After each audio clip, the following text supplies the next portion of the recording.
Okay, ठीक आहे बाळांनो, आतापर्यंत जॉमेट्रिक कन्स्ट्रक्शन मध्ये आपलं टँजंट टू द सर्कल झाल्या, बरोबर आहे. टँजंट टू द सर्कल ही आपली कितवी कन्स्ट्रक्शन होती? तिसरी. पहिलं परपेंडिक्युलर पाहिला, नंतर अँगल बायसेक्टर पाहिला, परपेंडिक्युलर बायसेक्टर, नंतर अँगल, नंतर tangent to the circle. Tangent to the circle मध्ये आपण परत 3 पार्ट पाहिले. Point on a circle using centre, दुसरा point on a circle without using centre, आणि तिसरा पॉइंट पाहिला फ्रॉम आउटसाइडर पॉइंट. मान्य प्रत्येकाला? ओके, चला डायग्राम समज आतापर्यंतच्या. ओके, आता इम्पॉर्टंट आणि 4 मार्क्सला दरवर्षी ज्यातला एक्झाम्पल येतं ती डायग्राम, सिमिलर ट्रायंगल. ही इम्पॉर्टंट आहे आणि डोक्यात ठेवायचं या चॅप्टरमधले 2 एक्सरसाइज आहे आणि दोन्ही एक्सरसाइज मधले क्वेश्चन येतात. म्हणजे बोर्डचे पेपर जर झाले तर डोक्यात ठेवायचं या चॅप्टरचा प्रत्येक पॉइंटवर एक्झाम्पल असणार. म्हणजे तुम्हाला टँजंट वर पण येणार आणि ट्रायंगल वर पण येणार. मग आपला पाहायचा आहे तो पुढचा पॉइंट, सिमिलर ट्रायंगलचं जॉमेट्रिक कन्स्ट्रक्शन पाहायचंय. त्या कसं पहिले आपला सिमिलर ट्रायंगल जो आपला याचा चॅप्टर झालाय ना ट्रायंगल आपला, आता त्याच्याबद्दल थोडीशी परत इन्फॉर्मेशन घ्यायची, काय होतं त्याच्यामध्ये. आपण थोडीशी रिव्हिजन घेऊ शकतो, जेवढी आपला कन्सेप्ट गरजेची तेवढी. सिमिलर ट्रायंगल म्हणजे काय रे? सपोज 2 ट्रायंगल्स आहे. हा आहे ट्रायंगल ABC आणि दुसरा आहे हा ट्रायंगल PQR.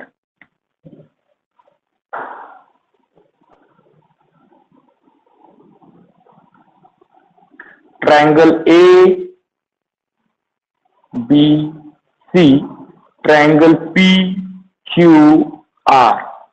आणि माझं म्हणणं असं आहे, हे जे काही 2 ट्रायंगल आहे हे सिमिलर आहे. हे 2 ट्रायंगल काय आहे? सिमिलर. याचा अर्थ झाला यांचे करस्पॉन्डिंग अँगल सारखे असते. म्हणजे इकडचा अँगल A आणि इकडचा अँगल P हे दोन्ही कसे असणार? सारखे असणार. त्यानंतर इकडचा अँगल B आणि इकडचा अँगल Q सारखा असणार. नंतर इकडचा अँगल C आणि इकडचा अँगल R सारखा असणार. म्हणजे सिमिलर ट्रायंगलचे करस्पॉन्डिंग अँगल कसे असतात? सेम असतात किंवा कॉन्ग्रुएंट असतात. बरोबर आहे. म्हणजे okay, if triangle ABC similar triangle PQR. जर ट्रायंगल ABC आणि PQR सिमिलर असतील तर आपण शुअरली सांगू शकतो therefore then surely angle A आणि तिकडचा अँगल P, आता congruent direct equal to sign टाकतो,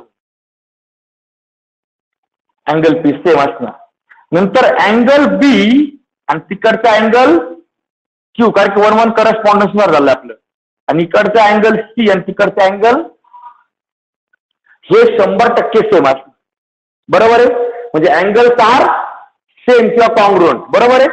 पण साईड बद्दल असं होतं का बाबर की AB ही साईड आणि PQ ही साईड सारखी का? नाही, साईड सारख्या नसतात.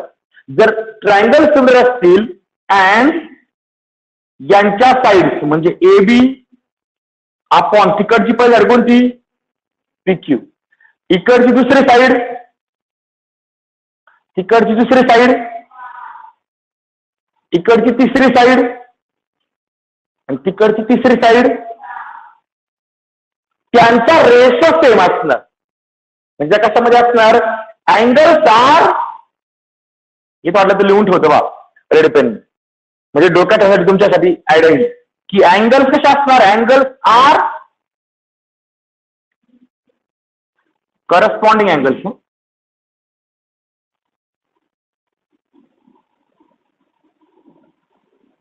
करस्पॉन्डिंग अँगल्स आर सेम किंवा कॉन्ग्रुएंट म्हटलं तर चालेल. पण साइड्स बद्दल आपण काय म्हणणार? Sides are in proportion. Sides are in proportion. Angle same असणार आणि साइड कसे असणार? प्रपोर्शन मध्ये. तुम्ही दोन वाक्य डोक्यात ठेवायची हे पण की करस्पॉन्डिंग अँगल सेम असणार आहे. म्हणजे इकडचा पहिला तिकडचा पहिला, इकडचा दुसरा तिकडचा दुसरा, इकडचा तिसरा तिकडचा तिसरा. करस्पॉन्डिंग अँगल सेम असणार पण साईड मात्र प्रपोर्शन मध्ये असणार. त्या पण करस्पॉन्डिंग. इकडची पहिली साईड तिकडची पहिली साईड यांचा रेशो. इकड दुसरी तिकड दुसरी त्याचा रेशो. इकडची तिसरी तिकडची तिसरी त्यांचा रेशो. हा रेशो सेम असणार. उद्योग समजला प्रत्येकाला. आणि ओके आता जे आपलं कन्स्ट्रक्शन पाहायचं आहे ते टोटल याच्यावर डिपेंड आहे. बरोबर आहे. मग ठीक आहे बाळांना एवढं लिहून घ्यायचं पटकन प्रत्येकाने सिमिलर ट्रायंगल्स म्हणायचं.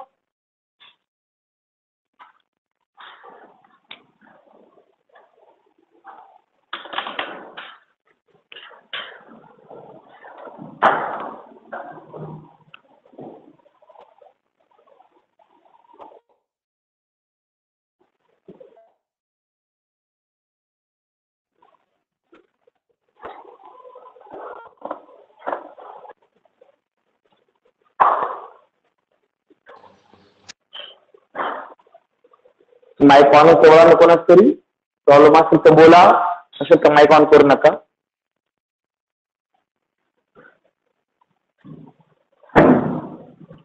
ओके पटकन डायग्राम काढायची.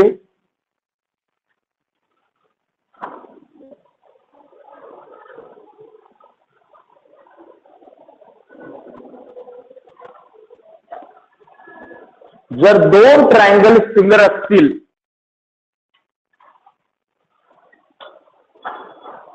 तर त्यांच्या करस्पॉन्डिंग अँगल जे असतात ते सेम असतात आणि करस्पॉन्डिंग साईड ज्या असतात प्रपोर्शन मध्ये असतात.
ओके जे आता बेसिक लिहिलं याच्यावरचा डायग्राम काढायचा आहे आणि डोक्यात ठेवा याचा डायग्राम ह्या इम्पॉर्टंट आहे 4 मार्क्ससाठी. ट्रायंगलचा डायग्राम एक्झामला येतात.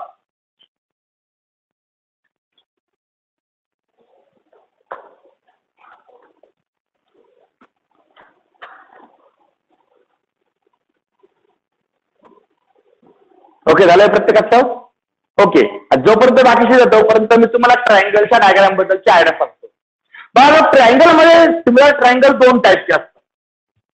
सिमिलर ट्रायंगल 2 टाईप असतात. म्हणजे आपण 2 प्रकारे डिव्हिजन आणखी करू शकतो की पहिला जो टाईप असतो दे आर सेपरेट ट्रायंगल. पहिला पॉईंट कोणता यातला सेपरेट ट्रायंगल म्हणजे 2 ट्रायंगल सेपरेट असतात. डायग्राम मध्ये हे 2 ट्रायंगल हे दोन्ही सेपरेट आहे ना, दोन्ही सेपरेट आहे. मग एक पहिला पॉईंट येतो तो म्हणजे सेपरेट ट्रायंगल. लिहायचं नाही कोणते सेपरेट ट्रायंगल. Separate triangle. आता आपल्याकडे पहिले जे एक्झाम्पल त्याचे सेपरेट ट्रायंगलचे एक्झाम्पल. सेपरेट ट्रायंगल म्हणजे एक असा पहिला ट्रायंगल एक असतो सेपरेट, दुसरा ट्रायंगल एक राहतो पुढे जरा सेपरेट. आता 2 ट्रायंगल सेपरेट आहे हे कसं आयडेंटिफाय करायचं हे नावावर. मला सांगा याचं नाव जर मी ABC घेतलं तर मला आता ए याला म्हटलं ना मी ही एक पूर्ण डायग्राम आहे. मग मी याच्या प्रत्येकाच्या पॉईंटला हे म्हणू शकतो का? घरात 2 मुलं जन्मले, पहिल्याचं नाव ते सोडून दुसऱ्याचं ते सोडून चालेल का? नाही. मग याला मात्र आपला काहीतरी वेगळं म्हणावं लागेल. एक वायची मला सांगा यात एक तरी पॉइंट कॉमन आला का रे? हा एबीसी यांचं एक वगैरे काही कॉमन वगैरे आहे काही नाही. मग डोक्यात ठेवलं नावांवर नाव खायचंय हे तुम्ही पहिले डोक्यात. आता हे जे मी लिहितोय हे तुम्हाला लिहून देणार नाही, तुम्ही पहिले डोक्यात ठेवायचंय की सेपरेट ट्रायंगल्स म्हणजे काय? ज्यांचे नाव पूर्णपणे कसे असतात वेगवेगळे. म्हणजे वरच्याचे नाव A B C A B C similar triangle X Y Z. एक पण व्हर्टेक्स कॉमन आहे का रे? नाही. म्हणजे एक कशा असतील? Separate triangle. बरोबर आहे? उद्योग समजला. सेपरेट ट्रायंगल्स मध्ये तुम्हाला ट्रायंगल सिमिलर दिलेले असतात, कोणत्याही एकाचे मेजरमेंट दिलेले असतात, दुसरा काढायला लावला असतो. मग त्यावेळेस आपला कॅल्क्युलेशन करून फाइंड करावं लागतं. हे सेपरेट ट्रायंगल झाल्यानंतर काय करावं लागणार तुम्हाला? कॅल्क्युलेशन करावे लागणार आहे. लक्षात ठेवा. सेपरेट ट्रायंगल झालं की तुम्हाला कॅल्क्युलेशन करावे लागतात. बरोबर आहे? पण ओके. आता बाळांनो दुसरा पॉइंट असतो तो म्हणजे सेकंड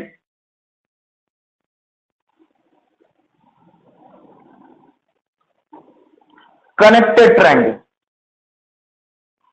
आता हे वर्गात तुम्ही शिकवणार नाही. Separate triangle connected triangle okay. आता टाका कनेक्टेड ट्रायंगल्स म्हणजे का? आपण कनेक्टेड ट्रायंगल्स म्हणतो ना. कनेक्टेड ट्रायंगल म्हणजे ते ट्रायंगल्स असे असतात. हा पहिला ट्रायंगल, हा दुसरा ट्रायंगल. डायग्राम मध्ये 2 ट्रायंगल झाले पाहिजे. मोठा ट्रायंगल दिसतो, एक छोटा ट्रायंगल दिसतो. तर हे जे आहे कनेक्टेड ट्रायंगलचे त्यामध्ये नाव घेतो आम्ही ए बी सी. हा मोठा ट्रायंगल ए डी किंवा ए पी क्यू. हा दुसरा ट्रायंगल. आता हे 2 ट्रायंगल कनेक्टेड आहे. कारण कसं का बरं का? यांची जर मी नावं दिले तर मला सांगा मोठ्या ट्रायंगलचं नाव काय येईल आणि दुसऱ्याचं नाव काय येईल? हा, हे 2 ट्रायंगल कनेक्टेड आहे म्हणजे एकाच एक आहे. हे आपल्याला कसं काय समजतं? तर यांच्यामध्ये एक व्हर्टेक्स कॉमन असतं पहा.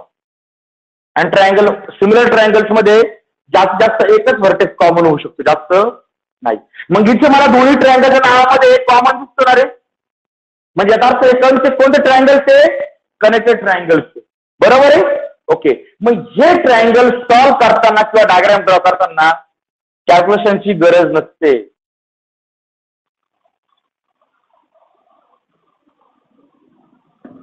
ओके. हे मी यामुळे सांगून ठेवतो की तुम्ही खूप गोंधळ करता नंतर. लक्षात ठेवा, जर सेपरेट 2 ट्रायंगल झाले तर ओळखायचे कसे? तुम्हाला डायग्राम म्हणजे क्वेश्चन ट्रायंगलची नावं दिली असतात. याचे 3 व्हर्टायसेस, त्याचे 3 व्हर्टायसेस पाहून घ्या. काहीच कॉमन नाहीये. याचा अर्थ काय आहे? सेपरेट आहे. मग त्यावेळेस तुम्हाला काय करावं लागणार? कॅल्क्युलेशन करून दुसऱ्याचे मेजरमेंट फाइंड करावं लागतं. पण ज्यावेळेस ट्रायंगलच्या 2 नावांमध्ये एक व्हर्टेक्स कॉमन दिसतं, जास्तीत जास्त सिमिलर ट्रायंगल्स मध्ये एकच व्हर्टेक्स कॉमन असतो. 2 किंवा 2 असणार. लक्षात ठेवा, एक व्हर्टेक्स कॉमन आहे ना, म्हणजे याचा अर्थ हे ट्रायंगल सेपरेट नाही, ते कनेक्टेड ट्रायंगल्स आहे. मग अशा वेळेस तुम्हाला कॅल्क्युलेशन न करता डायरेक्ट डायग्राम करायची. फिट राहिले डोक्यामध्ये? अरे फिट राहिले डोक्यामध्ये म्हणजे separate triangle calculation, connected triangle वर व्हर्टेक्स कॉमन. हे पार डायरेक्ट डोक्यात फिटच राहिलं पाहिजे. हे जर तुम्ही डोक्यात फिट राहिलं तुमची एक पण डायग्राम शिकणार, एक पण डायग्राम शिकणार. आता बाबा परत सांगतो, separate triangle no vertex common, calculation करावं लागणार. Connected triangle 1 vertex common without calculation. Okay. काय समजला उद्योग? ओके. आता लिहायचं नाही, हे डायरेक्ट आपण एक्झाम्पल घेणार आहोत. याचे आपण सॉल्व घेणार, अनसॉल्व घेणार, सगळे प्रॉब्लेम घेणार. मला खूप इम्पॉर्टंट आहे कारण की ट्रायंगलची एक डायग्राम एक जाणार आहे. घोळपुढे होतो 2 सेपरेट डायग्राम काढायचे आहे का एकच काढायची? एकच कधी काढायची? जर ते कनेक्टेड असतील. सेपरेट कधी काढायची? समजलंय? एकही व्हर्टेक्स कॉमन नसेल तर. मग ठीक आहे, आपण एक एक्झाम्पल पाहूया. पुढे घ्या. ठीक आहे, सॉल्ट एक्झाम्पल घेऊ. हे कोणीच लिहायचं नाही, हे फक्त डोक्यात ठेवायचं आहे. कारण ते जर तुम्ही आता लिहिलं तरी तुम्हाला एक्झामला ते वाचताना काहीच कळणार नाही कारण ते काय केलं. यापेक्षा ते डोक्यात ठेवा फक्त की सेपरेट ट्रायंगल्स कसे असणार आणि कनेक्टेड ट्रायंगल्स कसे असणार. थोडीशी प्रॅक्टिस झाली का तुम्हाला ऑटोमॅटिक समजून जाईल त्याचा काय उद्योग होता. तर निष्कारण त्याला अर्धा पेज वाया घालू नका, ते वेस्ट जाईल पूर्ण. ठीक आहे, जरा सॉल्ट एक्झाम्पल घ्या. Salt example.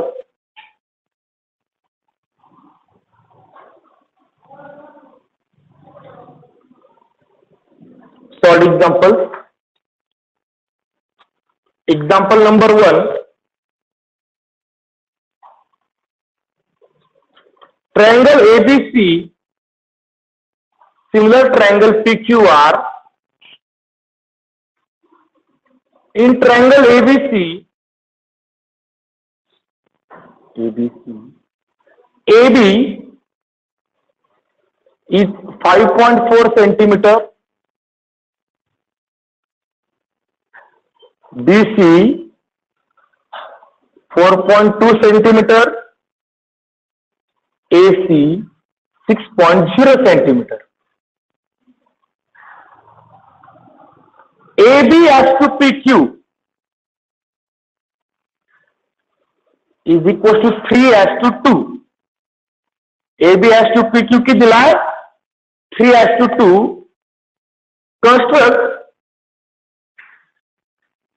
Construct triangle ABC and triangle PQR. Okay, आता बघा 2 मिनिटावर लक्षात. आता आपण स्टेप बाय स्टेप जाऊ. तुम्ही जे एक्झामला ती जी घाई करतात ती नाही करायची. ते 4 मार्क्सचा क्वेश्चन आहे. सपोज हा एक्झामला जर हा क्वेश्चन आला, तुम्हाला पूर्ण आन्सर द्यायचा आहे, ट्रायंगल ड्रॉ करायची आहे. आता म्हणजे लक्षात घ्या की इथे काय काय येणं गरजेचं आहे. सर्वात पहिले क्वेश्चन मध्ये काय दिलंय हे समजणं गरजेचं आहे. पॉवर कसा पहिला मुद्दा आहे. तुम्हाला 2 ट्रायंगल दिलेत. कोणते कोणते? दोन्ही कसे आहेत? सिमिलर आहेत. बरोबर आहे. आता माझा एक सिंपल मुद्दा, they are connected or separate. Separate. बरोबर आहे. सेपरेट आहे म्हटल्यावर कॅल्क्युलेशन करावे लागणार. आता ते कॅल्क्युलेशन का करावे लागणार आहे तुम्ही जर पाहू सांगा. तुम्हाला 2 ट्रायंगल काढायला लावले, ट्रायंगल एबीसी आणि वातावरण क्वेश्चन मध्ये काय काय दिलंय. एबी दिला, बीसी दिला आणि एसी दिला आणि रेशो दिलाय. मला सांगा बरं PQRचे मेजरमेंट दिले. मेजरमेंट दिले ट्रायंगल काढावा. सिंपल आहे ना. PQRचे मेजरमेंट दिलेत का? नाही. मग तो काढायचा कसा काय? तो काढण्यासाठी तुम्हाला इथे त्यांनी रेशो देऊन ठेवलाय. PQR बद्दल एवढंच एक वाक्य आलं इथे आणि बाकी एबीसीची साईड दिली. बरोबर आहे. माधावर का यांचं म्हणणं आहे 2 ट्रायंगल सिमिलर ना. हे 2 ट्रायंगल काय आहे? सिमिलर. आता क्लिअर कट असणार बाळांनो, हे 2 ट्रायंगल जर सिमिलर आहेत तर यांचे 2 सेपरेट डायग्राम येणार आहे. रफ डायग्राम काढा नाही तर शेवटी काढा, काही फरक पडत नाही. तर पहिला मुद्दा आहे तो म्हणजे आपण सुरू करणार ट्रायंगल प्लस G1 म्हणतो मी. G1 triangle ABC similar triangle. मान्य आहे का प्रत्येकाला? ट्रायंगल एबीसी आणि PQR सिमिलर आहे. बरोबर आहे. ओके, मग आता इथे चेक करा. तुम्हाला ट्रायंगल एबीसीच्या साईड दिल्या, ट्रायंगल दिले तरी 3ही साईड दिलेल्या आहे. अँगलचा काही संबंध आला का? अँगल घेऊच नका. मग आता जर साईड दिल्या असतील तर आपण साईड बद्दल काय म्हणू शकतो? AB upon is equal to which is equal to 2 मिनिटं एकच करा. AB upon PQ. AB upon PQ कितीला?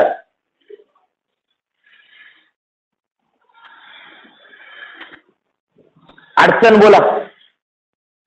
उद्योग समजला प्रत्येकाला? ओके. आता बरोबर का, आता इक्वेशन नंबर 1 पासून तुम्ही काय करायचं, 1 बाय 1. आता 4 साईड झाले, 4 साईड इक्वेशन कधी सोडवतो का आपण? मग आता 2-2 घ्यायचे, एक रेशोची पेअर आणि एक व्हॅल्यू. मग पहिले फ्रॉम 1 काय घेता येईल मला, AB अपॉन किती व्हॅल्यू, बरोबर आहे. ओके, याच्यामध्ये AB ची व्हॅल्यू दिली का तुम्हाला क्वेश्चनमध्ये, किती आहे? Therefore 5.4 upon PQ is equal to किती आला? सिन्स इथे रिझनिंग असणार, since given AB is equal to 5.4. अडचण बोला बरं याच्यामध्ये, अरे अडचण वाटते काही? ओके, मग आता हे सॉल्व्ह करायचं. कसं सॉल्व्ह करणार? आता हा जो हा इकडे डिवाइड आहे, इकडे गेला तर हा इकडे डिवाइडला इकडे आला तर, आणि हा इकडे मल्टिप्लायला असला इकडे आला तर, म्हणजे काय होईल इथे? 5.4 into 2 upon 3 is equal to PQ. अडचण? ओके, देअरफॉर आता मला PQ ची व्हॅल्यू लिहायची आहे इथनं या कॅल्क्युलेशन वरनं. 3 ने डिवाइड होईल काय? चेक करा. 3 1 3. पॉइंटला पॉइंट, इथं पॉइंट आहे ना, पॉइंटला पॉइंट देऊन टाकला, उरले 2. बरोबर का?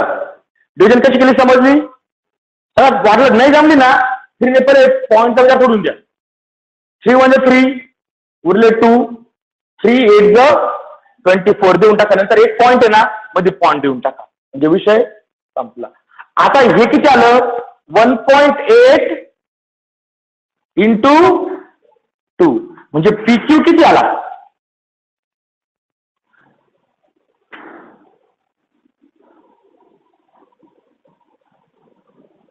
अडचण बोला बरं, अरे अडचण.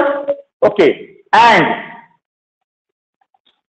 मला इक्वेशन 1 वर जसं मी हा AB अपॉन PQ तेवढा घेतला, मला BC अपॉन QR पण घेता येईल. BC अपॉन किती आहे? 3 अपॉन 2. कुठनं घेतला? From equation 1. आता त्यामध्ये परत सांगा मला, BC व्हॅल्यू दिली का रे? BC ची व्हॅल्यू दिली आपला, किती ती? 4.2.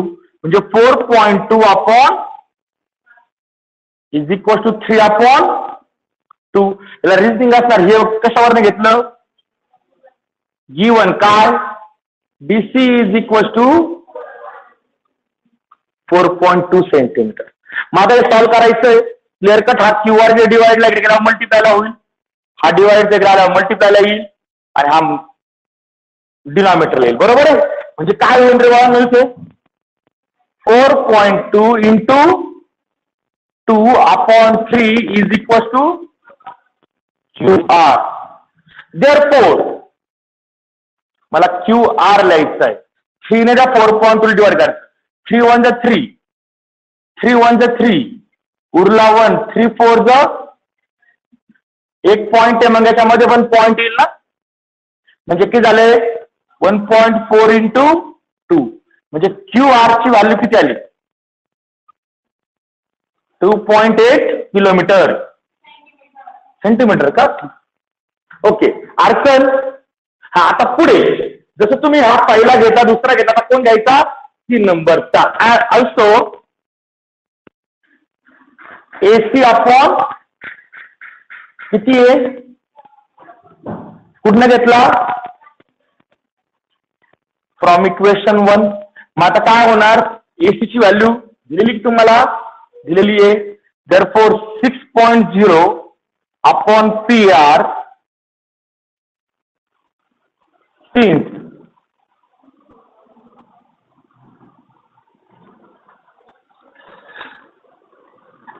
बरोबर आहे. तो 6.0 दिला तर कसाच घ्या, ऍक्च्युअली 6 होतो, काहीच गरज नाही. आयात द्यायचं कधी पण. हा इकडे जाईल, हा इकडे येईल, हा इकडे येईल. म्हणजे काय होईल? इंटू, बरोबर आहे, 3 1 3, म्हणजे पी आर किती आला? 2 × 2.0 म्हणजे किती? 4. ओके. आता आपल्याला PQRच्या तिन्ही साईडचे मेजरमेंट भेटले का? आणि एबीसीच्या तिन्ही साईडचे मेजरमेंट दिलेले ते पण आन्सर मध्ये आले पा. मग जर तीन साईड आपल्याला दिलेलं आहे, आपण ट्रायंगल ड्रॉ करू शकतो. मग आता इथे मी ट्रायंगलची रफ डायग्राम काढतो. बरोबर? मग रफ डायग्राम मध्ये फक्त काय काय काढायचं कॅल्क्युलेट करून देतो. फक्त 2 सेपरेट ट्रायंगल आहे, तुम्ही कसे काढा त्याला काय फरक पडत नसतो. रफ डायग्रामला सारखे जरी काढले तरी काय फरक पडत नाही. सर्वात पहिले पहिला ट्रायंगल कोणता आहे? ABC. दुसरा ट्रायंगल आहे, ओके, याच्यामध्ये एबीसी व्हॅल्यू आहे, बीसीची व्हॅल्यू आहे आणि एसीची व्हॅल्यू आहे. रूल सांगतो की मोठी साईडला बेस घ्या, पण घेतलाच पाहिजे गरजेचा नाही. ओके, इकडे PQR मध्ये PQची व्हॅल्यू 3.6, नंतर QR ची व्हॅल्यू आणि लास्ट अडचण. आता प्रश्न एकच, हे ट्रायंगल काढायचे कसे? तुम्ही डायग्राम काढली का? रफ डायग्राम त्याप्रमाणे सर्वात पहिले आपला घर बांधायचंय, काय करावं लागेल? पाया बांधावा लागेल ना, बेस. मग तिथे आपण बेस कोण ठरवलाय? इकडे बीसी आणि इकडे पीक्यू. कोणताही बेस आहे, काय फरक पडत? ट्रायंगल कसा फिरतो असा तर काय फरक पडत नसतो. काही जण म्हणतात मोठी व्हॅल्यू बेसला घ्यायची, काही गरज नाही. आपण जनरली एबीसी आता लिहिला, काय फरक पडणार नाही. परत पहिले स्केलने मोजून 4.2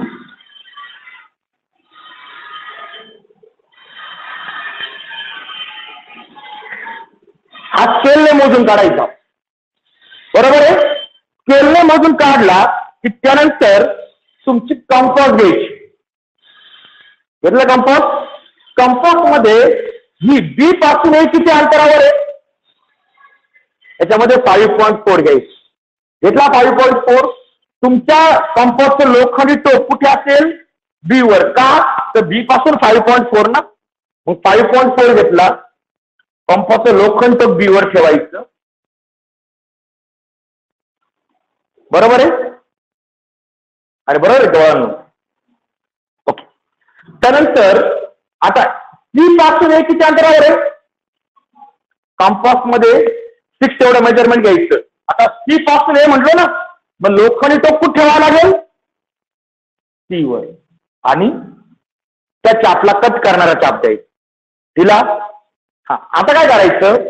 हा जो पॉइंट भेटला याला म्हणायचं ए, आणि हा ए बी ला आणि इकडे सी ला जोडून घ्यायचं. आणि आता मात्र त्यानंतर एकदा डायग्राम मोजून पाहिजे. मी तुम्हाला वारंवार सांगतो, कधी पण डायग्राम मध्ये तुम्ही जे मेजरमेंट काढलंय ते मोजून लिहायचं. तुम्हाला तुम्ही ए बी मोजून काढलाय ना, ओके, त्याला स्केल लावा. स्केल लावून मोजून पाहतो, बरोबर 5.4 भरलाच पाहिजे. भरला तर लिहायचा, डायग्राम करायची. ओके, एसी किती भरला पाहिजे? मग 6.0 मोजायचा मला झाला एबीसी काढून. आता सेम PQR काढायचा. सर्वात पहिले बेस काढायचा कोणता? QR. किती तो? स्केलने मोजून काढायचा. त्यानंतर कंपास मध्ये क्यू पासून पी किती डिस्टन्स आहे? कंपास मध्ये 3.6 घ्यायचं. लोखंडी टोक जे आहे तुमच्या कंपास क्यू वर ठेवायचं. बरोबर आहे.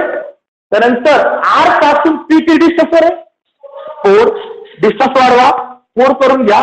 आता लोखंडी टोक आर वर ठेवा. त्यानंतर बघा आता जो पॉइंट भेटलाय तुम्हाला हा पॉइंट कोणता आहे पी. आता हा पॉइंट पी इकडे क्यू ला जोडायचा आणि इकडे आर ला जोडायचा.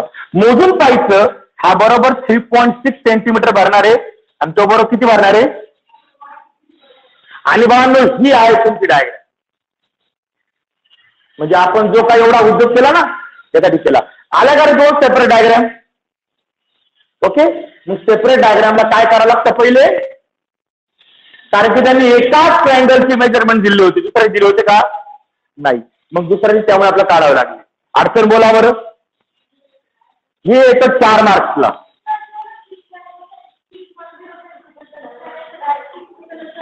चालेल ना, 0.0 लिहिल्यानंतर चालतो.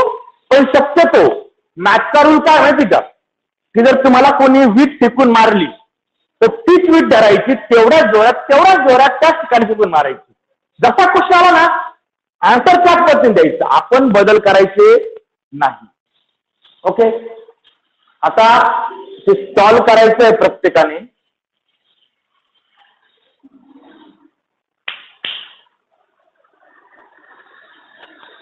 हे डोक्यात घ्या, जर ट्रायंगल सेपरेट असतील तर तुम्हाला पहिले कॅल्क्युलेशन करावं लागतं, नंतर डायग्राम ड्रॉ करावी लागते.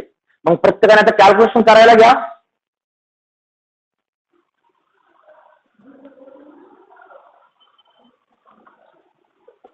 चष्मा लाव.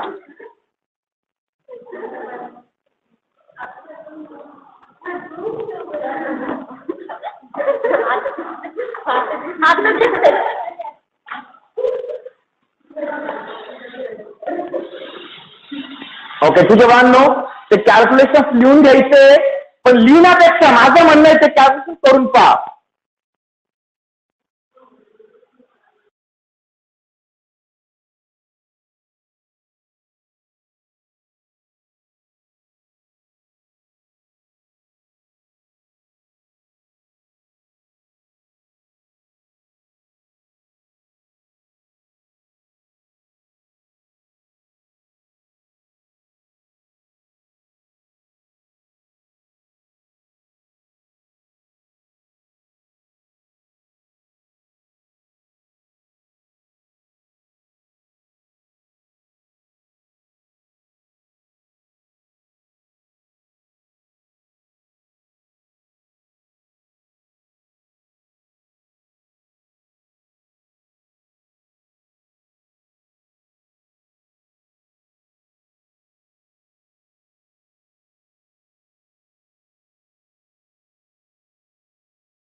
ओके.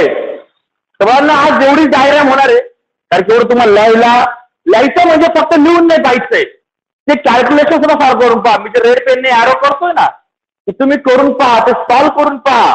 कारण की डोक्यात ठेवा, या डायग्रामची कॉपी करता येत नाही एक्झामला. हे डोक्यात ठेवायचं तुम्हाला एका ट्रायंगलची मेजरमेंट दिलेली, दुसऱ्याचे फाइंड करण्यासाठी हे कॅल्क्युलेशन करावंच लागणार तुम्हाला असे. आणि हे कॅल्क्युलेशन केल्यानंतर तुम्ही रफ डायग्राम काढणार आणि त्यानंतर डायग्राम काढणार आहे. तुम्ही ऑलरेडी तर रफ डायग्रामला आरडी म्हटलंय ना, ते डायग्रामला डायग्राम नाव देऊ शकता.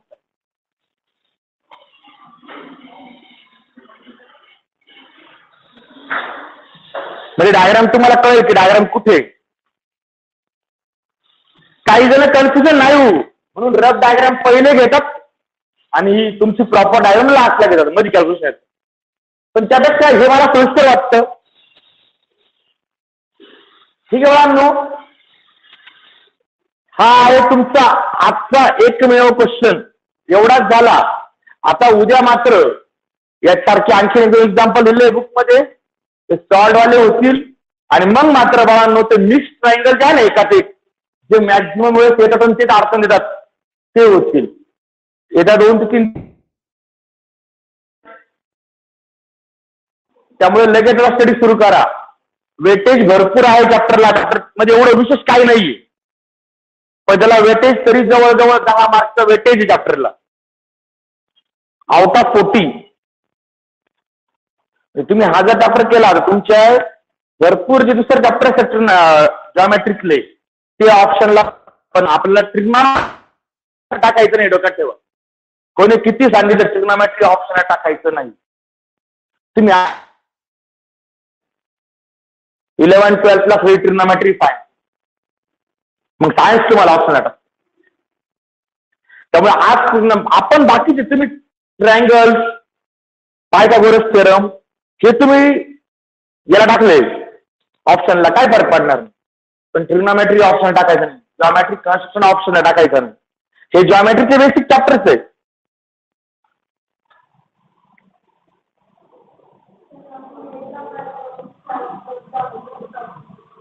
ओके, 3 दिवसात हा चॅप्टर संपल. नंतर आपण सर्कल घेणार. म्हणजे जर सर्कल जर झाला तर तुमचे पेपर फर्स्टचे सगळे संपलेले 4 ते 4. पेपर सेकंडचे पण 4 संपतील. आणि मग त्यानंतर तुमचा कोऑर्डिनेट जॉमेट्री आणि लास्ट ट्रिग्नॉमेट्री, तुमचा मॅथचा सिलेबस पूर्ण संपून जाईल.